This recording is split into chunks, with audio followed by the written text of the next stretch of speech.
Company. We are the largest family-held packaging company in the world globally.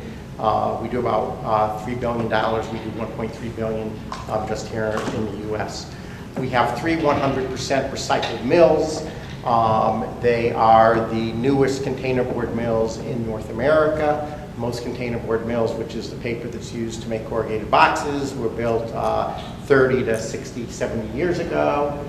One thing that we are fully integrated. We do everything from have recycling plants that pick up the recycled material to MRFs that process it, to waste to clean energy, the stuff that has to go to landfill, new paper, made in our paper mills.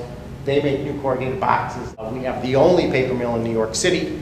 And that was mentioned earlier as well. When you see cardboard on the street, if you go to Manhattan, you see cardboard bundles. It all goes from Manhattan on a barge every night. About 600 tons on a barge comes over to our mill in Staten Island, and we make linerboard. New York City, I mentioned, we have the curbside for New York City. We've had it for several years since we put the mill in New York. I think most of you know, we're all looking for cardboard, and one of the things I'm here to talk about today is really to how do we get more recyclable materials, because many of you probably already know this, but the number one item exported from North America is waste paper. So the newspapers that you put out curbside, or bales of cardboard that come out of restaurants, or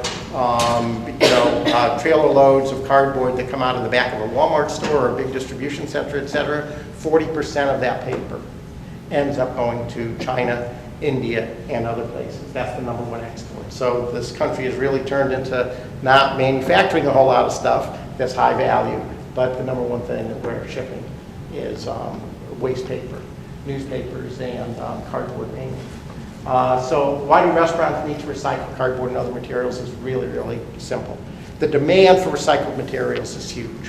Why? Because environmental sustainability, everything that you hear about that companies want to go to smaller box, smaller footprint. Walmart has a huge sustainability initiative pushing their vendors to give them recyclable packaging and recycled content in their pack. They have lots of wax corrugated, which is a problem for recyclers because it has to go to the landfill. The paper machines can't. So take an item like corrugated boxes, although that industry is not growing very much, only 1 or 2% per year, the percent of recycled content going into those boxes is going up at double digits. What's happening in places like China and emerging countries where there's a need, and there's been 9 million tons of new capacity for box manufacturing in China in the last 2 years. There's no trees, they don't have the pulp in China, they don't have the recycling infrastructure. All this paper needs to go there. So what happens?